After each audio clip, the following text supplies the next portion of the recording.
gesels 'n bietjie oor die rus van die Here. Hoe kan ek en jy rus in hom? En maandag, dinsdag het ons gesels oor ek en jy wat ons rus vind in hom. Matteus 11:28 wat hy sê, kom na my toe almal wat moeg en belaai is en ek sal jou rus gee. En ek het gister vir gesê, ons vat hom nie saam nie, maar ons tref hom aan. En dan vandag wil ek vir jou sê dat Christus se planne moet my planne word. En ek glo dit is wanneer ek en jy werklik rus beleef, is wanneer sy planne ook my planne is. Dikwels hoor ek mense maak planne en dan verwag ons die Here moet daarbey inval. Ek het besluit, ek doen hierdie, ek het besluit, ek trek daarheen, ek het besluit, ek koop hierdie of ek doen daai en dan bid ek so vinnig dat die Here net by my planne inval. Dat hy net inval en dat hy net okay is, maar meer as dit, dat hy dit net seën. Met ander woorde, ek maak hierdie keuses, ek neem besluite en dan nooi ek die Here hier in die einde in en dan sê ek, ag Here, kom seën net gou hierdie, kom bless net gou alles hierso, laat dit net goed gaan, laat ek net voorspoedig is. Maar ek ken hom nie noodwendig in sy planne vir my lewe nie.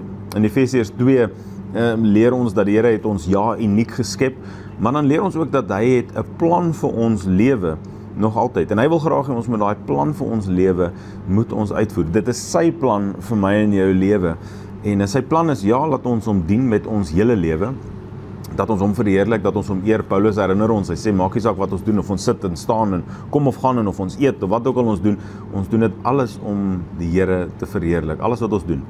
Maar is sy plan my plan, of wil ek hy moet inval by my planne? Want ek wil vir jou sê, daar's rus by die een, maar nie by die ander nie.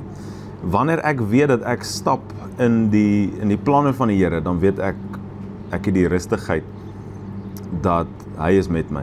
Ek het die vrede om te weet dat hy sal my voetstappe rig, hy sal my seën. En dan wil ek vir jou lees vandag uit Eksodus hoofstuk 33 uit vers 13 en 14.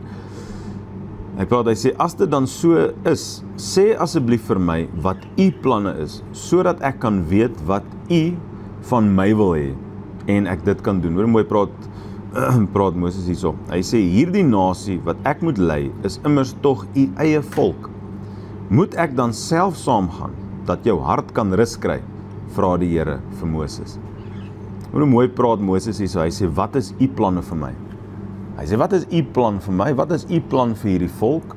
En onthou, Matteus 28, kom Jesus eintlik maar en sê, hy vertrou my en jou toe met sy koninkryk. Hy sê, ek en jy moet nou disippels gaan maak, die werk voorsit wat hy begin het. En dan, hier in Eksodus 33, so mooi wat Moses sê, wat is u planne? Kan ek by u plan inval? Wat kan ek doen om seker te maak, Here, dat hierdie plan wat u vir my het, wat u vir u volk het, dat ek dit uitleef?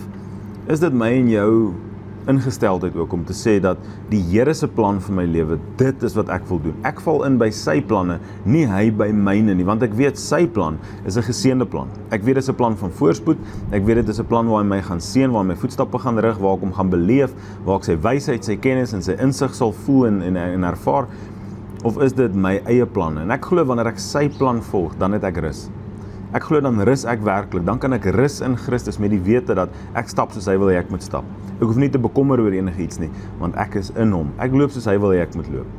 Mag dit my en jou storie wees dat ons nie God iewers in ons plan probeer insqueeze nie, maar dat ons sy plan vir ons lewe volg, dit uitleef en dan saam met dit sy rustigheid en sy vrede oor ons lewe beleef. Mag die Here jou seën en ek hoop jy 'n awesome dag. Totsiens.